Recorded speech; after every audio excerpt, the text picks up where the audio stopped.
10-phase history of the Indo-Pak Muslims. I find the analysis of the Indo-Muslim history by singling out extremism or Ahmadis or mullahs as superficial and a classic case of losing oneself in trees rather than seeing the whole wood or mosaic of many woods from a classic vantage point. This scribe holds the view that much of the responsibility of the present ongoing Muslim extremism rests with the so-called educated and feudal classes of the Indo-Pak Muslims. We will examine the Indo-Muslim history in short. Phase 1. Muslims attack India and finally subjugate most of it between 711 AD to 1600. Muslim attacks on India started in 711 by Arabs. A foothold is established in Sindh and South Punjab, then known as Multan. Muslim attacks under Turks start from around 1000 AD. First major attacker being Mahmud of Ghazni, and a Muslim kingdom established in Lahore and later at Delhi by Ghori's general Aibak in 1206. Expansion and conquest of India by Tughlaqs, various Delhi sultans and Mughals till 1605 by Akbar, consolidation of Mughal Empire by Jahangir and Shah Jahan. Phase 2. Muslim primacy in India is challenged 1670 to 1737.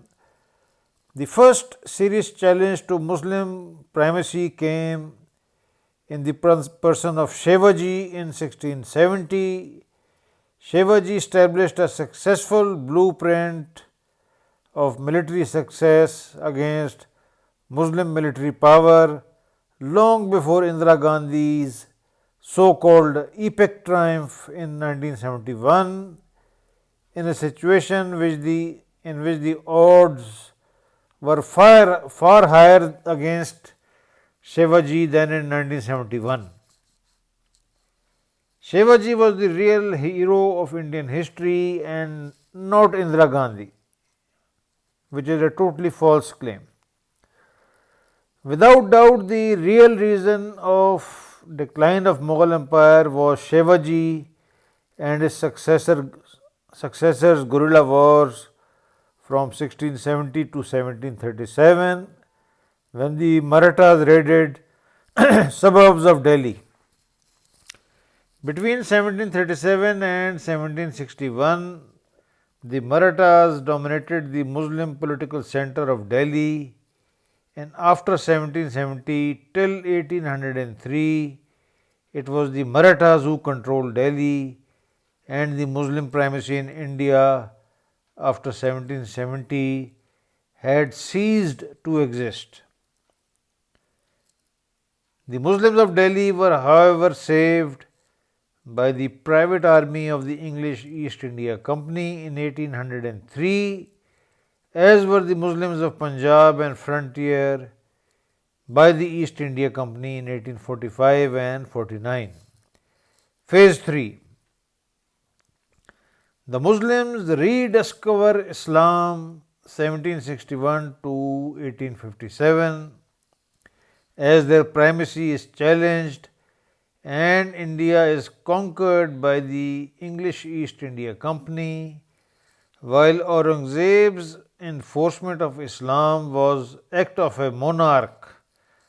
Maratha occupation of Delhi and Sikh occupation of Punjab and frontier did produce a significant Islamic reaction in intellectual terms, as signified by Shah Waliullah and Sayyid Ahmad Barelvi's Jihad movement. Of course, The Punjab and frontier were intellectually barren. The Muslims there had no intellectual talent, and sadly, the Muslim revival started from the Muslim minority areas of Delhi and Rai Bareli, Shah Waliullah and Sayyid Ahmad Barelvi in jihad movement. This hopelessness of Muslims of so-called majority areas is also a historic riddle. Why they are so hopeless? Even Mr. Jinnah called them hopeless after being routed in 1936 elections in the Punjab. Although Sayyid Ahmad of Rai Bareli failed in mortal terms, he established a blueprint of the holy war, jihad, since then replicated in various forms. Although mortally he was eliminated, but spiritually this man established the blueprint of holy war, which was followed by the Pashtuns in the frontier province, in Afghanistan, and even till to date, as we see the extremist Pakistani Taliban are confronting the Pakistani state. Basically, this was the spiritual foundation established by Sayyid Ahmad of Rai Bareli. Phase 4. The Muslim-centered 1857 rebellion is defeated and Muslim elites are faced with European system of democracy and competitive examination and their rediscovery of Islam as a political weapon. Now these opportunist characters, now they rediscover Islam because the job quotas are threatened, the political domination is no longer possible. So Islam is rediscovered as a political weapon. This is between 1858 and 1940. Faced with a system of European education and competitive examination, the Indo-Pak Muslim elite under Sayyid Ahmad Khan rediscovered Islam. They lobbied for the job quotas successfully on communal basis, although Sayyid Ahmad Khan dismissed many Islamic concepts like Miraj. Miraj is a central concept in Islamic theology, but Sayyid Ahmad dismissed it. Anyhow, using Islam as a tool of class interest, the Muslim elite, particularly the Muslim elite from the UP, United Provinces of Agra and Awadh, lobbied for a separate political entity which came to be known as separate electorates based on votes according to religious divisions. Muslims voting for Muslims and Hindus voting for Hindus. The British found the Muslims a very useful tool in their Roman policy of divide et impera. Now phase 5. The Muslim elite devised a geographical slogan known as Pakistan to achieve a position of unfair advantage in which division of India would eliminate non-Muslims from a new state.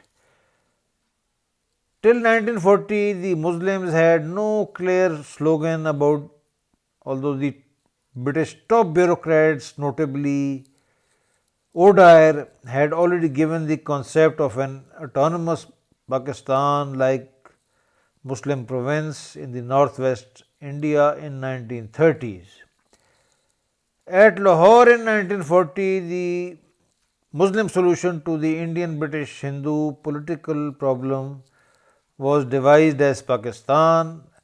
Of course, Aisha Jalal's pioneer study, Jinnah the sole spokesman, very well supported by archival evidence, states that it was the British Viceroy who asked Mr. Jinnah to coin some slogan because he had none. And that is how the Lahore resolution was passed. The Congress had already annoyed the British at this time with non cooperation in the war effort in 1939, a very foolish decision by the Congress, and was punished by the British by adopting a favorable view towards a possible division of India. Enter the British, the most important part. Phase 5. Pakistan is created and the West Wing Muslim elite struggles to sideline the majority East Wing Muslims from political supremacy by virtue of having a preponderant position in the army, industry, and civil service between 1947 and 56. The Muslim elite, thanks to division of India, gained an unfair advantage in industry by occupying the business vacuums created by the departure of Hindus, Memon and other Gujarati castes, and Chinoti Punjabis in the forefront. At that time, the layman reader may not know that majority of the Muslim businessmen in Calcutta, Madras, etc. were tanners, and as you know, in the Muslim culture, the tanners were known as the chammars, one of the lowest menial castes, because no Muslim of note was ready to touch a hide or become a tanner. So basically, a large majority of tanners, chammars, they became the Muslim elite. As far as the industry was concerned, these tanners and these, of course, pre-partition, relatively small-time businessmen in league with the majority West Wing bureaucrats maneuvered to create unfair monopolies known as the 21 families. If you study them, all kinds of upstarts who were nothing before 1947. Basically opportunists. As happened in the downfall of USSR, very low class people, very crooked opportunists, became suddenly billionaires. I visited Moscow in 1995 and I was shocked to discover Russian crook billionaires with the ages of 29, 30, 33. Just like in 1947, these crooks who became suddenly very rich and 21 families and all that nonsense. It's a long story, no point in repeating it, but sadly carpetbaggers and opportunists, of course, became the elite. Now the West Pakistani politicians used the military and civil service and threats of dissolution of provincial assembly into making the East Pakistani Bengalis surrender their 55% majority and agree to a 50% parity level in 1956. This was primarily done by Sikandar Mirza, who was a political agent basically, and as you know, the British political agents were trained to lie and to intrigue. Anyhow, the Bengalis were forced to accept 50%, surrendering their majority at gunpoint. Phase 6. Pakistan reduced to a West Wing dominated state and a Punjab dominated state by the one unit and 1956 constitution with the same status carried forward by imposing of martial law in 1958 till 1969. Now just imagine if you study the Punjab chiefs, if you study the Punjab history, Nawab Kalabagh was nothing before 1947. You don't hear about him at all. But suddenly, thanks to his connections with the army, with the civil service, with the elite, this man becomes a superman.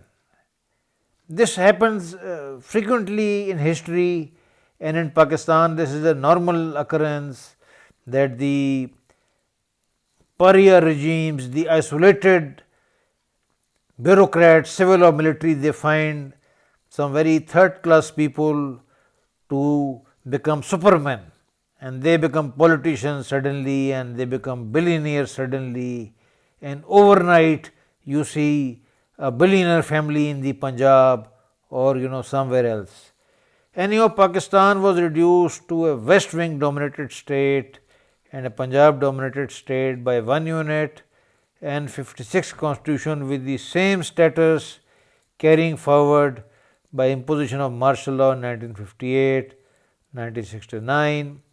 The west wing politicians used an unfair majority in the military and civil service by having collaborated with the British. Simple collaboration won the day, and that is how power was grabbed. Such was the nepotism and such was the unfairness of the Britishers. If you study that out of 87 Indian civil service Muslims, 58 were even, they had not even passed the ICS exam. They were either the political nominees, good in, sycophancy with the Britishers, apple polishing, or they were best failures.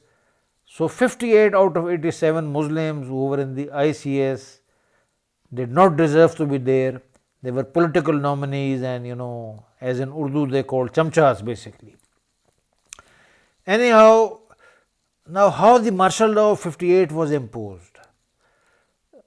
Mr. Saghir Anwar, who later on headed the intelligence bureau and was a very dear family friend, frequently narrated that Sikandar Mirza and the other intelligence heads in their minute sheets wrote that although the Bengalis have been reduced to 50%, they may combine with troublemaker politicians in frontier and Balochistan or Sindh to still form a government.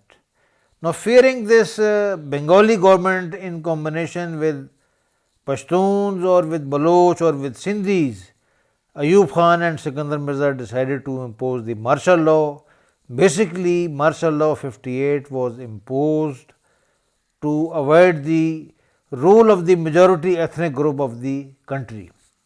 Such was the intellectual dishonesty, Now, conclusion.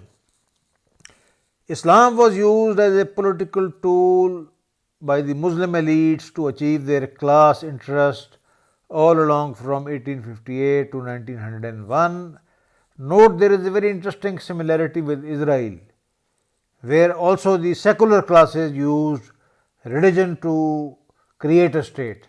Same was position in India, and if you note the mullahs, the so-called right wing, they were always opposed to a Muslim state on geographical grounds.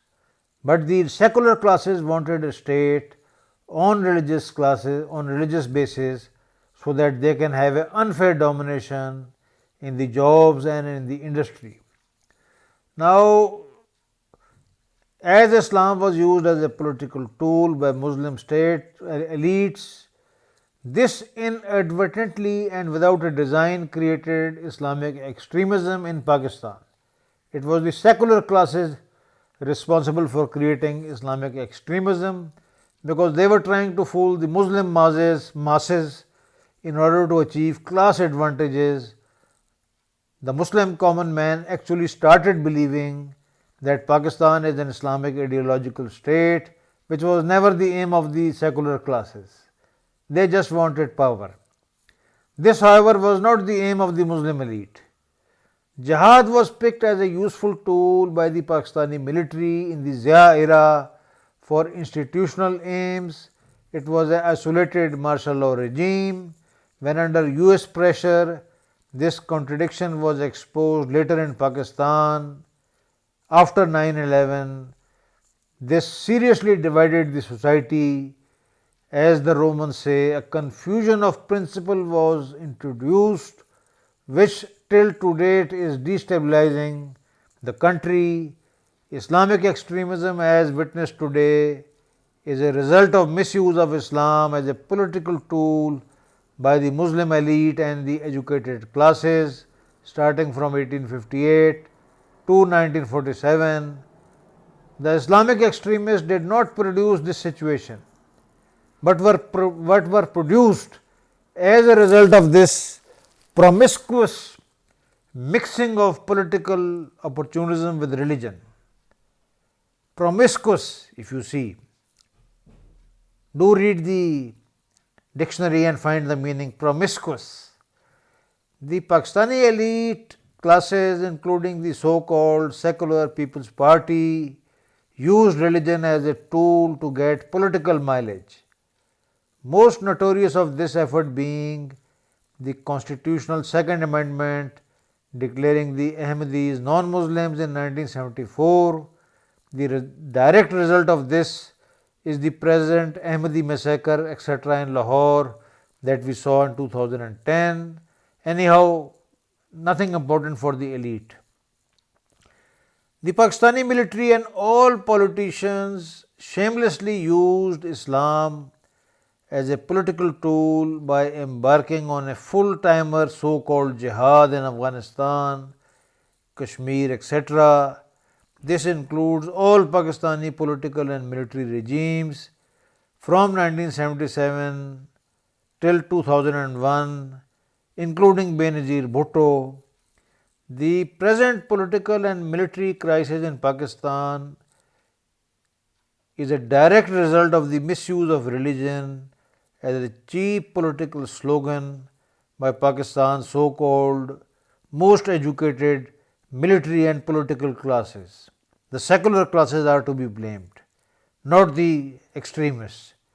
The hard reality is that so-called Islamic extremists have a large number of sympathizers in Pakistan and not a small minority as many in Pakistan would like the world to believe.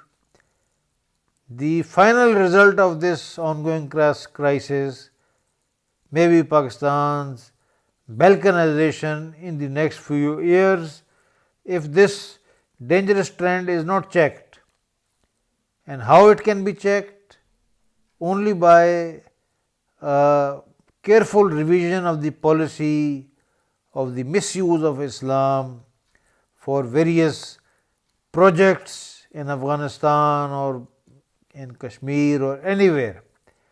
Serious retrospection is needed, and the most dangerous threats to the country, of course, are internal and cognitive. Basically, the greatest fear are the ideas that have disturbed the whole tectonics. The whole mountains have been disturbed with uncontrolled blasting. The dangerous faults have appeared, and it is very important that these dangerous faults are removed, without which there can be no stability in this country.